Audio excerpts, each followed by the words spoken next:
literário. Contos como Aluga-se Janelas para Suicidas nascem de raciocínios simples, como nos relata Eugênio Carvalho. Estava um dia no trabalho, na sala de trabalho com a minha amiga e a gente começou a olhar a paisagem do Recife e observando a quantidade de pontes que tinha, eu brinquei, eu disse, mas Recife tem muita ponte porque tem muita gente para se suicidar.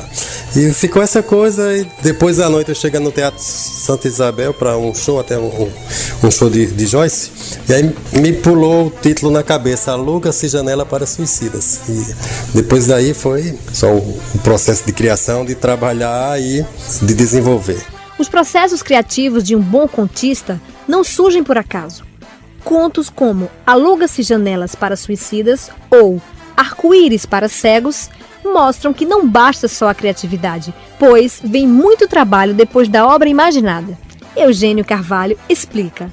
Você vai aprendendo, passar da adolescência, que você vai fazer um livro, você não vai poder sair por aí escrevendo histórias desconexas, mesmo que essas histórias sejam boas. Você precisa dar um certo amarramento entre elas. Então, a partir desse conto, Aluga-se Janelas para Suicidas, foi se delineando um livro com essas histórias urbanas que tem um viés um tanto fantástico, e depois que eu fui escrevendo esses contos, eu precisei alinhavar, precisei estabelecer um elo entre esses contos, e esse elo, ele se deu justamente depois que eu escrevi o conto que se chama Arco-Íris para Cegos. É uma personagem, não é arco-íris para cego, é um sonho, seria o suprassumo da invenção de um estelionatário que conseguisse vender arco-íris para cego. Então essa é a personagem que vai aparecer em diversos contos, alinhavando, já que por uma questão natural as histórias já tinham uma ligação entre si. Então, essa personagem de Arco-Íris para Cego, que é um estelionatário, o grande objetivo dele seria conseguir vender arco-íris para cegos. Perguntamos a Eugênio Carvalho sobre a crença na inspiração. Será que é real e necessária para cada autor? Acredito na inspiração. Eu acho que sem inspiração nem menino você faz. O que acontece é que geralmente a gente tem na nossa sociedade um superdimensionamento do que é a inspiração. Aí ficaram basicamente os partidários, de um lado os que negam a inspiração, do outro lado aqueles que acham que a inspiração é tudo. Eu acredito que a inspiração é o estalo, é o momento em que chega ali o resumo do conto, a história, a noção da história, o nome da personagem, ou uma cena. Então, se você vai num café, por exemplo, e você encontra já uma mulher de 70 anos tomando um café com um rapaz de 15, você pode se perguntar, será que é a avó dele ou será que é a namorada dele? Mas isso pode ser, tanto você pode ver, pode captar, como essa ideia pode surgir na sua cabeça. Esse é o que eu acho o momento da inspiração, mas é evidente, o conto só vai, a obra literária só vai surgir depois de todo um retrabalho, de todo um trabalho. Eugênio Carvalho é do Vale do Pajeú e quando jovem trabalhou na agricultura. Hoje, professor universitário, mestre em linguística e se dedica aos contos. Ele fala de suas origens literárias. Na verdade, toda a minha formação, eu comecei escrevendo poemas, como acontece com tantas pessoas, como eu sou de Guaraci, tem uma tradição de poesia oral muito grande, então a gente trabalhava na roça já criança, fazendo improvisos, né? Eu ouvindo na Rádio Pajeú os grandes cantadores, os irmãos Batistas, né? João Paraibano, Sebastião Dias, todos esses grandes vates do improviso. Então, de modo que a minha formação veio desta época, assim como no sertão do Pajeú é difícil você encontrar uma pessoa que não seja uma memória viva de grandes embates, de cantadores que não saibam grandes versos, que não tenha esse repertório desses poemas. E evidentemente, quando eu comecei a escrever poesias, os meus poemas não tinham essas características e de fato eu não me voltei para fazer uma literatura mais com essa cor, mas evidentemente que é impossível você não trazer as marcas desse tempo. Às vezes você não parou para conscientemente analisar, mas é impossível você não trazer para a sua literatura as marcas desse tempo. Assim eu comecei a escrever poesia, seguramente, mesmo sendo uma poesia de feição, entre aspas, moderna, mas foi uma poesia que com certeza só começou a surgir porque lá na minha infância eu tive contato com a poesia, porque a partir dos 8 anos eu fazia os primeiros improvisos, porque a partir dos 10 anos eu já tinha tentativa de fazer cordel, e mesmo na minha literatura tem uma influência muito grande, eu avalio, de poetas como Fernando Pessoa ou João Cabral de Melo Neto, né? Poderia até parecer uma coisa estranha, mas são duas das minhas grandes influências, além de Guimarães Rosa. Mas eu acho o Fernando Pessoa é uma coisa maravilhosa para a prosa, né? Porque se você pega um verso dele, como por exemplo, eu, que na hora em que os socos surgiu, me tenho afastado para fora da possibilidade do soco. Se você vai julgar esteticamente esse verso do ponto de vista da poesia somente, né, porque não tem rima, do ponto de vista também do ritmo, não é fácil de você explicar, então você explica mesmo em termos de grande criação literária, que aí vai caber tanto na poesia como na prosa. E as oficinas literárias? Eugênio Carvalho foi aluno das oficinas de Raimundo Carreiro. Perguntamos a Eugênio se é possível um escritor respirar hoje sem passar por estas oficinas.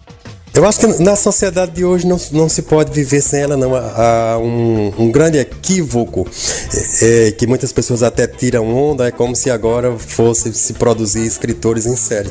Não se trata disso. Todo mundo que mexeu com literatura sempre teve contato. Quando a sociedade era um pouco menos capitalista, era natural que eu e você, informalmente, num café, ou mesmo trocando os nossos escritos, estivéssemos sempre discutindo aquilo que nós estávamos escrevendo. Hoje essa coisa tornou-se mais profissional, então há oficinas que eu acho que elas são indispensáveis. No meu caso, por exemplo, se eu não tivesse feito a oficina com o Carreiro, jamais eu poderia escrever como eu escrevo. Evidentemente que não foi Carreiro que me deu, entre aspas, a inspiração, mas ele me deu a técnica, ele me ensinou a disciplina e ele me ensinou, sobretudo, a reflexão sobre o processo literário, de forma que o problema é deslocado. Se a oficina ensina a escrever, a oficina literária ensina a escrever quem naturalmente já traz, para dizer o nome antigo do meu tempo, quem traz o pendor para escrever.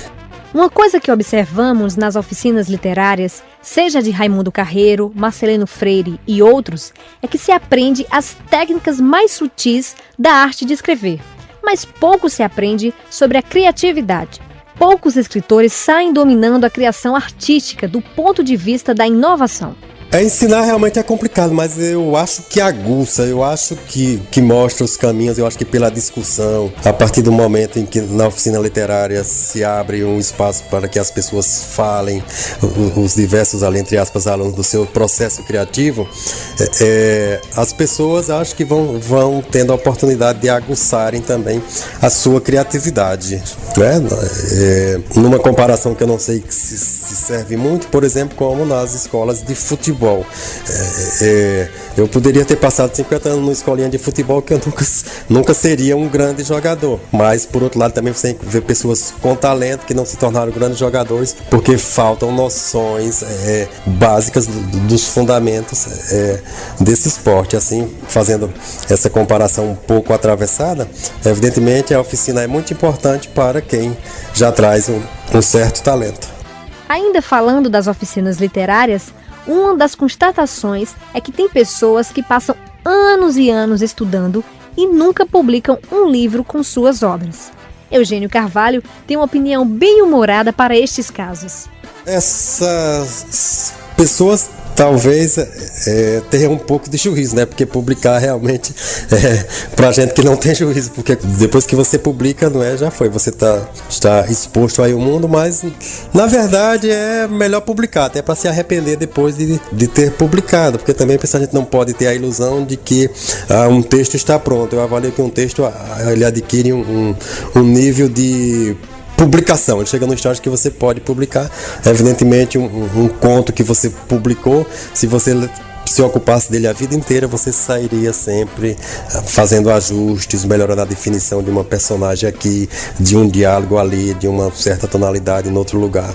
De fato, você sempre teria, né? Então parece ser até uma coisa mais ou menos consensual, pelo que eu tenho ouvido. Poucos escritores se arriscam a ler o que já publicaram, porque ali você está diante da sua impotência completa, você não pode mais mudar. Você publicou, está publicado.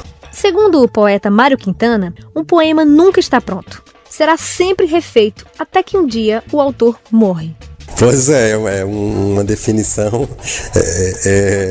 bem lapidar dessa coisa mesmo do que é o processo de criar, né? Porque às vezes acontece aquilo, você escreve uma coisa e deixa lá as traças lendo na gaveta, como era antigamente, hoje em dia deixa lá correndo o risco dos vírus no seu computador, e 30 dias depois, 63 meses, você olha e diz, bom, mas foi eu que escrevi aqui essa porcaria, não é possível. E na hora você acha que escreveu uma coisa legal e nem sempre foi, né? Então, depois desse processo de maturação, eu acredito que com a distância cronológica você consegue se afastar um pouco daquilo que escreveu e retomar e ter um julgamento mais isento. E eu acho que sim, o texto atinge um nível que pode ser publicado, mas é evidente, se você fosse demorar mais tempo com esse texto, você ainda procederia a alguma mudança.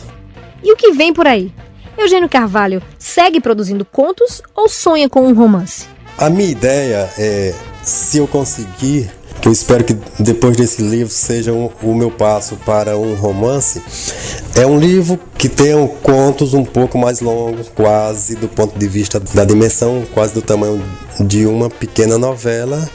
Inicialmente esse livro se chama Mãos ao Alto, Picasso, que é a história de uma personagem que é envolvido com o roubo de obra de arte, porque é uma coisa que sempre me inquietou, como é, além do dinheiro, depois o que é que o cara faz com isso? O cara rouba um Picasso, mas aí não pode mostrar para os amigos, o que é que ele faz? Ele mantém isso lá num porão, no alto da noite, vai lá contemplar, uma coisa inquietante. Então a minha ideia é que com uns 4 ou 5 contos eu consiga uma dimensão que consiga publicar este livro. E depois eu tenho a ideia de me aventurar no romance, já é tempo.